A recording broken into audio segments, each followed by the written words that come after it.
It's Singapore today, and our guest is Colin Koh. Colin is the pioneer in new emerging technology in the Asian region, involved in the industrial Internet of Things, machine to machine, with almost 4 years of experience. Colin helps CEO and corporations by provide advisory services focused on regional SMEs implementing digital transformation in the line with emerging Industry 4.0. He is the certified Internet of Things specialist of Global Science, Technology Forum, and an MIT Sloan School of Management executive program in Artificial Intelligence and Internet of Things. Without further delay, welcome Colin Koh. Welcome to our podcast on Industry 4.0. The fourth industrial revolution that is transforming the way we manufacture, communicate, and operate. In this podcast, we will explore the advancements in technology and how they are revolutionizing the manufacturing industry. From automation, robotics, and machine learning to the Internet of Things and big data. We will delve into the possibilities and challenges of Industry 4.0. Our guests will include industry leaders, experts, and innovators who will share their insights and experiences on this rapidly evolving field. Join us as we explore the future of manufacturing and its impact on the global economy. Extremely knowledgeable about writing multiple books, spreading the good concepts by Industry 4.0. How did you start the journey of promoting Industry 4.0? Okay, I think the journey started way before Industry 4.0, where I was quite deeply involved in manufacturing, especially the automation part. So I was the president of Singapore Industrial Automations, quite a well-established association in Southeast Asia. So I was president during year 2000 to 2005.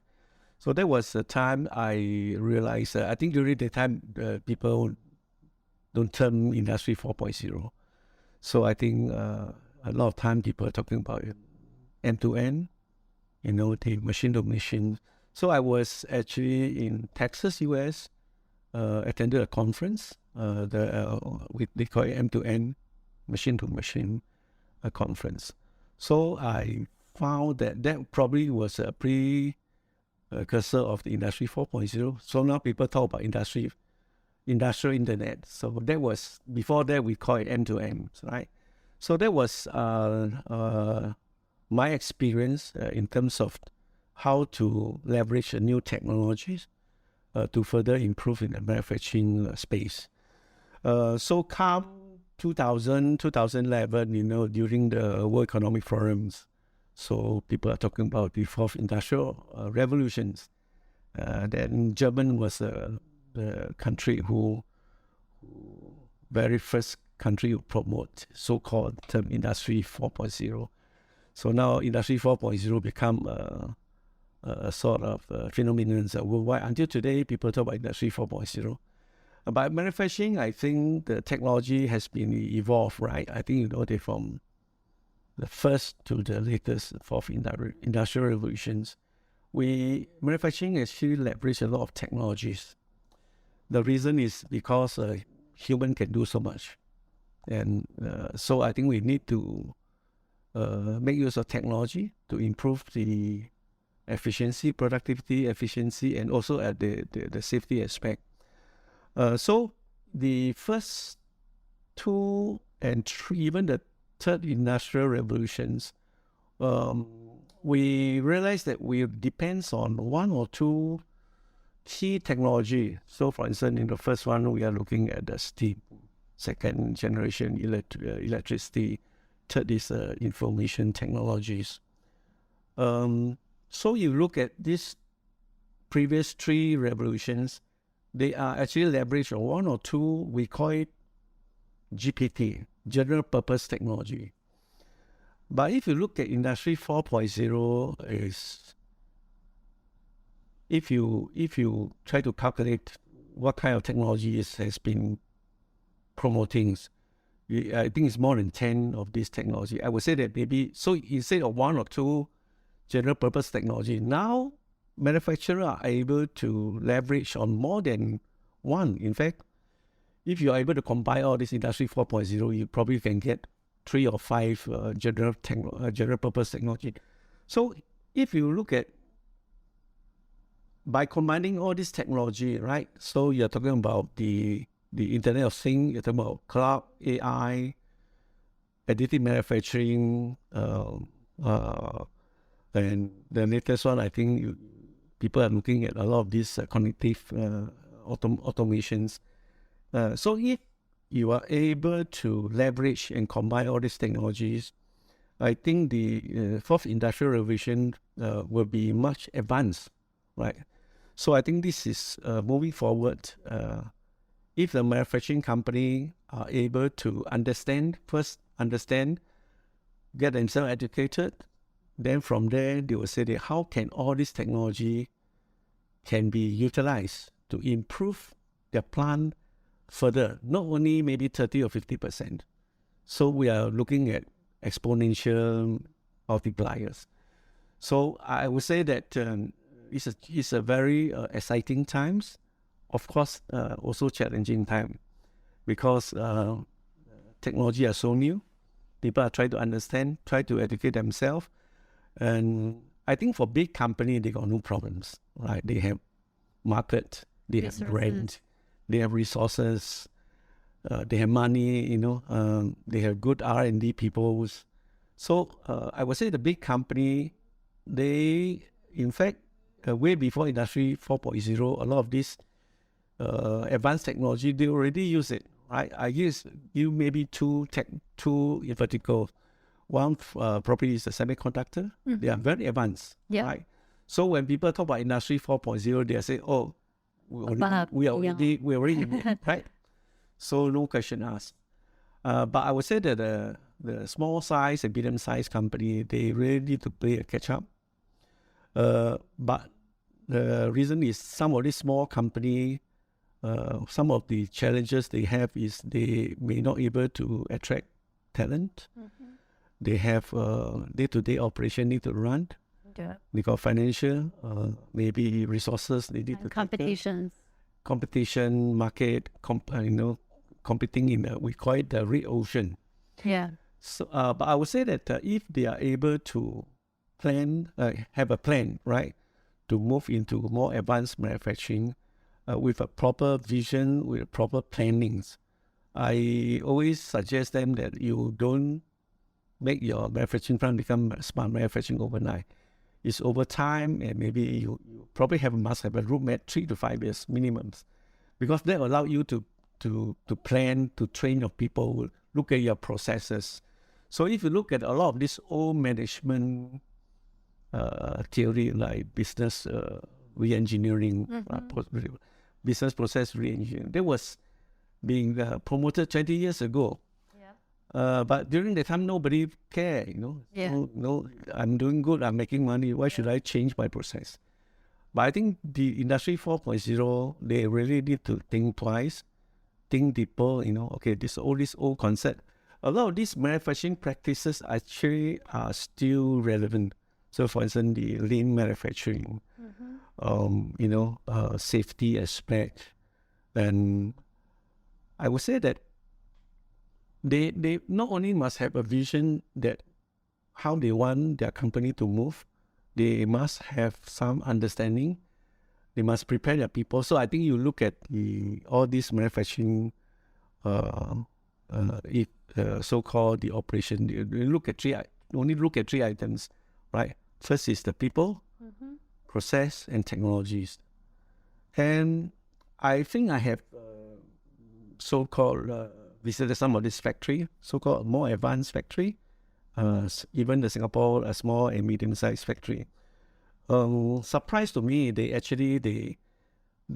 don't really put technology at the first priorities. They tell me that I must have good people. Yeah. So they spend a lot of time training the people. So when they are able to train their people, then they say, okay, let the people figure out what is the best process. So they really need to make sure their process is in place. No wastage. So lean concept will come in, things like that. Then if they find that, okay, I have good people able to put the good process in, then where's the gap? How to even improve further? Yeah. So this is where the technology coming in. So of course now you know that everybody talking about AI and things like that. But So you already seen so many. Is there any breakthrough you can share with us? yeah, I would say that the breakthrough is if you leave it as normal, Industry 4.0 probably will take another 20 years to become more matured. But I think during COVID, a lot of people learn a lot of things. Yes. They start to understand how can my factory run Without without being present. so-called being disrupted. Lockdown. Right? So Yes. lockdown, that kind of things. How can I monitor my factory even I don't go to the factory? Yep. How can I get data out of the factories? Yeah. Even I'm remote. So a lot of this actually shorten the learning cycle, right? So they know that technology is important. On top of the people and things like that, process in place important. So I would say the breakthrough is they are able to understand Industry 4.0 technology within a shorter times. So because of that, they say that, yeah, I think Necessary. I need to do it. Yeah. I need to do it now. Because the thing is, they are also in a very competitive market.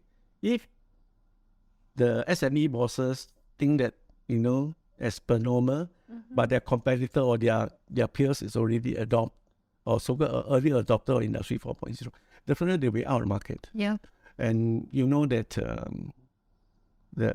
we are talking about a lot of this globalization, or now they are even talking about regionalization instead of globalization. But I would say that these two terms are a bit blurred. It depends what product and market you are in. So basically, I think the global supply chain globalization will be still around for the next 30 years because no one manufacturing company can say they can manufacture everything themselves. Yeah. It's not possible, right? So you still need collaborations.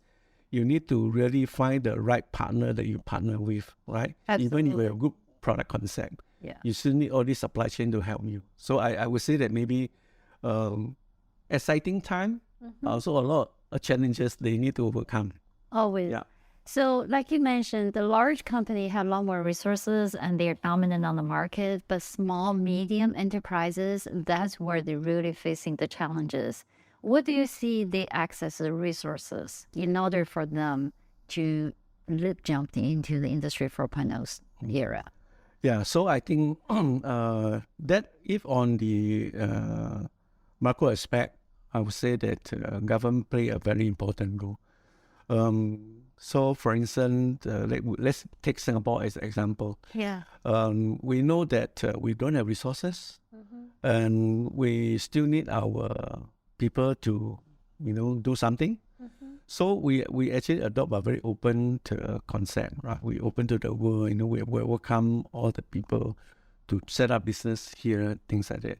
And from a day one, actually, we also have very strong and very clear industrial policies in terms of how to move the industries, how to train the people, how to develop infrastructures, how to market ourselves to maybe other country who want to set up the factory here or want to set up some other so-called supporting industry in this country. So in Southeast Asia, I would say that Singapore taking on industrial policy very seriously, even until now. So, but as a small country, we have limited lands, limited human resource.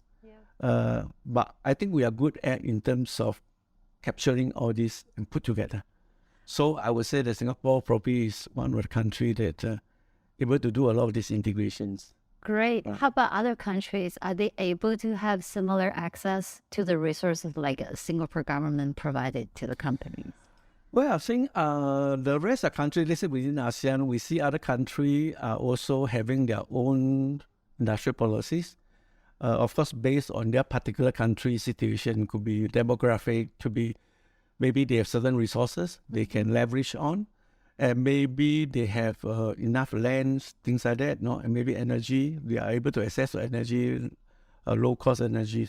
So their policy tends to gear towards what they are good at. So I think that's a good thing, right?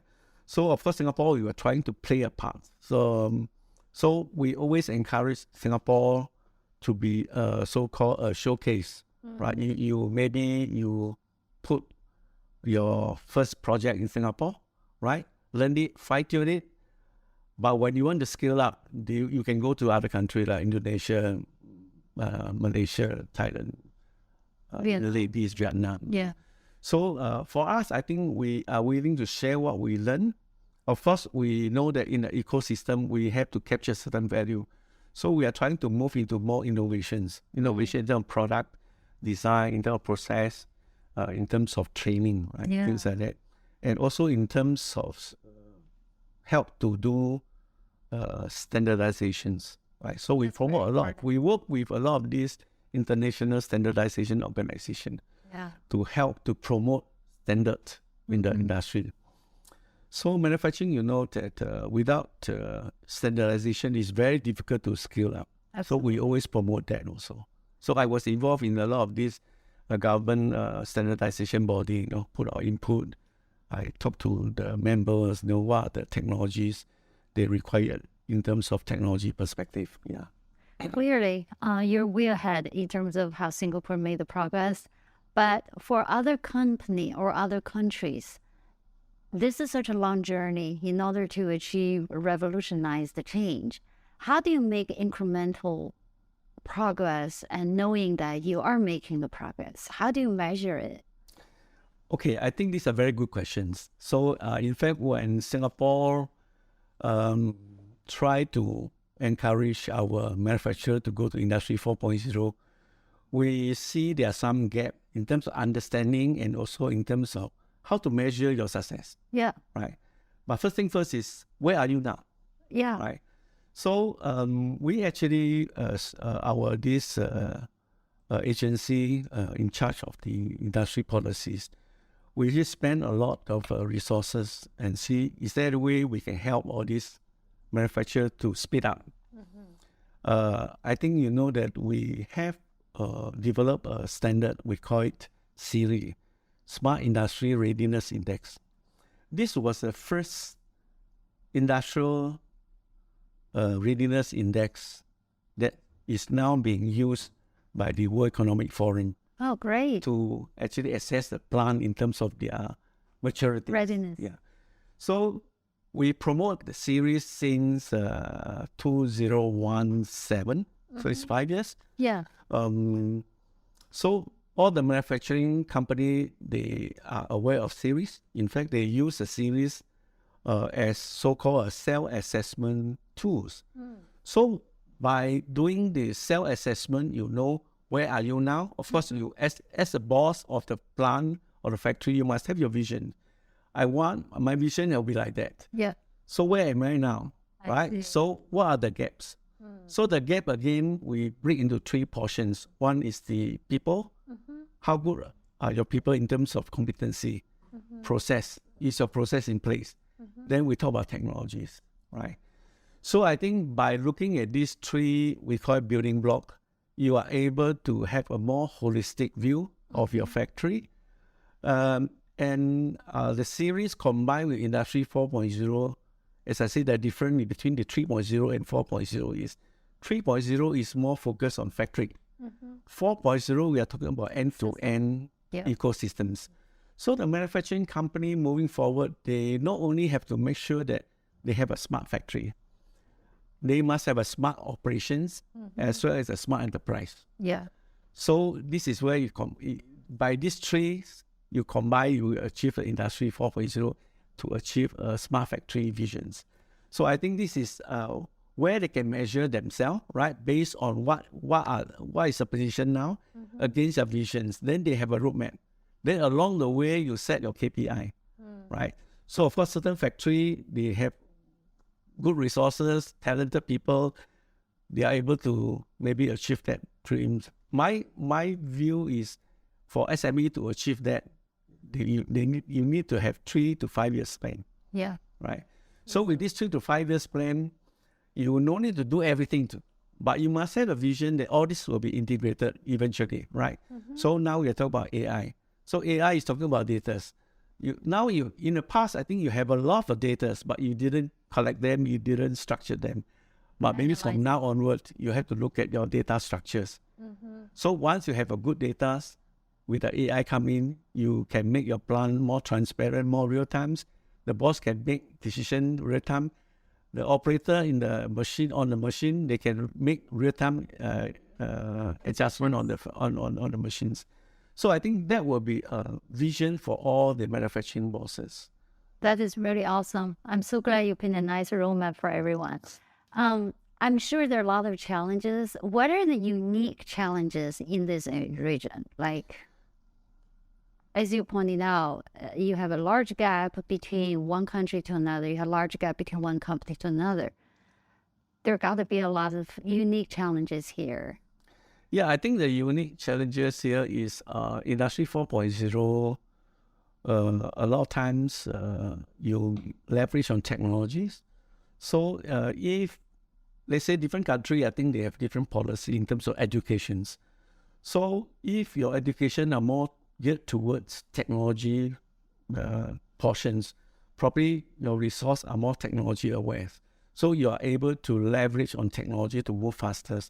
But I see certain country, they start to understand this. So they have actually adjusted educational systems in the way that people not only need to learn and understand soft skill, they need to be aware of technology, right? And also even they put a lot of their so-called educational system into technology focus.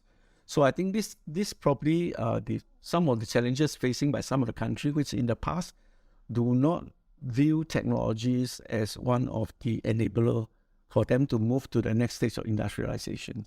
But I think they start to realize, of course, country like Singapore, we are very focused on technologies. In fact, that our student is always the forefront because of world competition of the STEM, right? But of course, our weakness is we have so little populations, right? And we have so little land, and our business cost is very high. Yeah. So our challenge is how to go into innovations at a faster pace. So that is a challenge for Singapore, right? But for maybe other countries, probably they will say that how to speed up in terms of educating the workforce to leverage on these technologies. So again, different countries, they have their own challenges. I'm sure they must have their own plan, right, to move from what they are to maybe 20 years later. Of course, at the end of the day, we are talking about GDP, we are talking about quality of life, that kind of thing. So all the government are looking at all these so-called KPI. Yeah. Wonderful. And you and your co-author, Mr. Michael Dang, very productively wrote 2 books already, and you were invited as the industry expert to provide input to a lot of policymakers for implementing the Industry 4.0, Manufacturing 4.0. I know you're really well versed, and also you're such a deep knowledge tank yourself. So can you elaborate how that coming about, when the policymakers that invite you to be their advisors? Oh, okay. I think we are being invited to participate in the Commonwealth country, right? So they have more than 50 over country and maybe 50 over island states. It's under the so-called UK Commonwealth communities. So they realize that a lot of their member countries who have the vision want to move into industrializations. So they are looking at what is the best practice that they can leverage so that they can set their policy right. So I think the organization have invited us, say that, okay, I think you have written 2 books. It's very relevant, very practical. So they want us to see, is there any way we can input some of these so-called best practice? So we actually provide some framework, right, in terms of at the national level, right? What are the national level in terms of setting the right policy? Of course, we are looking at human resource, we are looking at the regulation, we are looking at maybe incentive, or even the whole spectrum of Industry 4.0 so-called factors they need to consider. So I think they have taken a lot of our input, right? So they have shared with the members country. So that was the first stage. The next stage, probably they want us to involve deeper, maybe, go to certain country to provide certain maybe advisor role, or maybe look at their current stage, how can they move? Because as I Singapore has been able to compress Industry 2 and Industry 3 technology, compressed within 50 years, which if you know that Industry 1.0 take about 200 years? 150 years? 150. 100 years. Then the second industrial revolution also 100 years. Yes. The third industrial revolution is about 70 years. So from the first to the third industrial revolution is 270 years. You can see that the time has been compressed from the third, right? 50 years, 150. Yeah. I would say that maybe the Industry 4.0 will take about less than 50 years. Wow. Because of, as I said, that there are so many of this technology they can leverage on. Yeah. And they are now having much better infrastructures. Yeah. So, for instance, communication, the bandwidth, we're talking about AI, we're talking about all this technology and knowledge. They are able to get it, within a handphone. Yeah. So I would say that maybe the time will move very fast. So again, this is a challenge. How can company move fast enough to compete in a market and are still able to survive and profitable? Yeah, so I think probably these are the few challenges, but I say it's a lot of opportunity as well. Of course, you have opportunity, you need to solve them using the technology, right, to enable you to be, still able to sustain the next. Maybe for a company, you're able to sustain for maybe 50, 100 years. I think there will be a good dream. Thank you, Colin. And obviously, you did such a wonderful job writing the 2 books. Is there any plan to update the book, or you go beyond a region, including countries like China or India, so that people can benefit? Even myself, I love the book, but I want to learn more. Okay, I think our first book is talking about ASEAN country from our perspective, because I was quite involved in ASEAN in terms of the business exchange together with Michael. To move into outside ASEAN, as I said, that we involved in the community, these Commonwealth projects. So probably that's the next step. We can maybe share our knowledge with other regions. So of course, we will keep on update the book and informations as we go along. We talk to customer, we talk to government agency, we talk to maybe another industry expert. What is their view? Technology, how to make technology more practical. Because a lot of times we see people just buy technology, but they don't know what to do with it, right? So I think that is going to be a waste. So if they are able to understand the technology, educate themselves, make sure their workforce able to handle technologies, then your factory will become more sustainable. Yeah, so I think this is what we think that, because otherwise, at the end, it is the consumer who benefit. If you have a product, because your cost is so high, you are going to buy it at a high cost. Yeah. But if you're able to manufacturing it at a very low cost, at a good qualities, then the consumer will no need to pay so much in terms of wastage. So as you know that if you buy any product, maybe 50% of the cost actually go to supply chain. Yeah. So if you're able to improve the supply chain by maybe 20, 30%, the cost of the end product will be reduced. So I think it will be a benefit for everybody, not only the manufacturer, but also the end user. Yeah, so I think this is what going to happen when you adopt the Industry 4.0. Absolutely. Great. Thank you so much for spending time with us. You're welcome. Always, we look forward to hearing your update through the book and through some other interactions. Hopefully you spread the really good knowledge to all over the world. Yeah, that's my humble sharing. Thank you. Thank you very much. Sure.